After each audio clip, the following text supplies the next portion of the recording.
Hello बच्चों, तो चलिए इस प्रश्न को पढ़ते हैं। सिद्ध कीजिए कि sine inverse 12/13 plus cos inverse 4/5 plus tan inverse 63/16 बराबर पाई। तो यहाँ पर देखो, हमें सिद्ध करके दिखाना जो बायां पक्ष है वो दाएं पक्ष के बराबर है। तो प्रश्न में आगे बढ़ने से पहले इस प्रश्न से संबंधित जो मुख्य अवधारणा है उसकी हम चर्चा कर लेते हैं। तो देखो, मुख्य अवधारणा देखो क्या हो जाएगी। हम यहाँ से एक सूत्र जानते हैं कि कॉस इनवर्स एक्स प्लस में कॉस इनवर्स वाई बराबर में क्या होता है, cos inverse x y minus वर्गमूल 1 - x² गुणा में वर्गमूल 1 - y²। ठीक है। और यहाँ पर x और y दोनों के जो मान है वो -1 से +1 के बीच में होते हैं। ठीक है।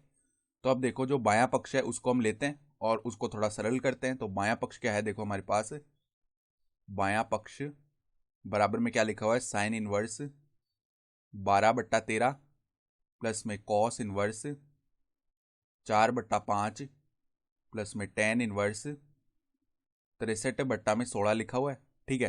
तो यहाँ पर देखो, साइन इनवर्स 12/13 है, इसको हम एक बार क्या बोल देते हैं, साइन इनवर्स 12/13 को हम कॉस इनवर्स में बदलने की कोशिश करेंगे।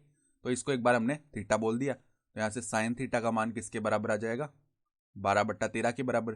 तो किसी भी समकोण त्रिभुज में साइन थीटा क्या दर्शाता है, लंब और कर्ण के अनुपात को। तो अगर ये कोण थीटा हो गया तो लंब हो गया 12 और कर्ण हो गया कितना, 13। ठीक है।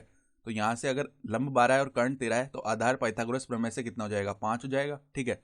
तो कॉस थीटा लिखे हम, तो कॉस थीटा क्या होता है, आधार बट्टा कर्ण होता है, तो 5/13 आ गया कॉस थीटा। तो अब थीटा की जगह हम कॉस इनवर्स 5/13 भी तो लिख सकते हैं। ठीक है। और थीटा का मान साइन इनवर्स 12/13 भी है, यानी कि साइन इनवर्स 12/13 का मान कॉस इनवर्स 5/13 के बराबर आ गया। तो इसकी जगह हम क्या लिख सकते हैं, कॉस इनवर्स 5/13 प्लस में क्या है, कॉस इनवर्स 4/5। ठीक है।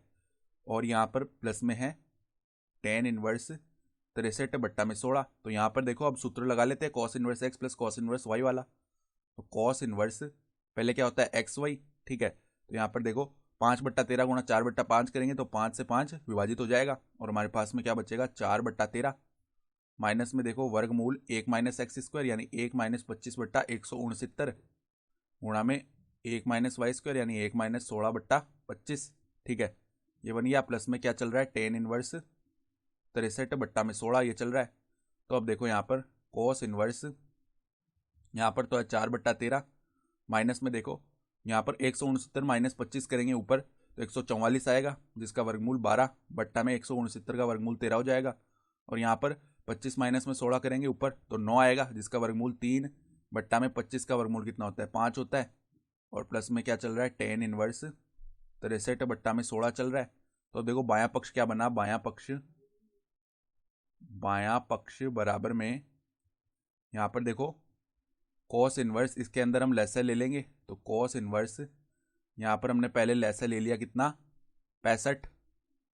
तो 13×5 = 65 होता है, तो 5 ऊपर 4 से गुणा हुआ तो 20 आ जाएगा। माइनस में देखो 65 एकम 65 और यहाँ पर 12 तिया कितना होता है, 36।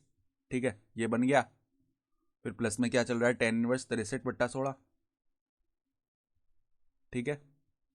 तो अब देखो ये अंदर क्या बन जाएगा, कॉस इनवर्स ये बन गया -16/65 प्लस में टेन इनवर्स 63/16। अब हम जानते हैं कॉस इनवर्स माइनस थीटा किसके बराबर होता है, pi minus cos inverse x के, यानी कि कॉस इनवर्स माइनस थीटा लिखा हुआ है तो इसका मतलब क्या होता है, pi minus cos inverse theta. तो ये बन गया पाई माइनस में कॉस इनवर्स 16/65।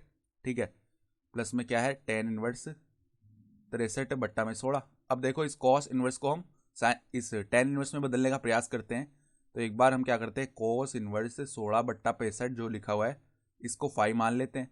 तो यहाँ से कोस फाई का मान किसके बराबर आ गया है, 16/65 के। अब किसी भी समकोण त्रिभुज में कोस फाई किसको व्यक्त करेगा, यहाँ पर आधार और कर्ण के अनुपात को।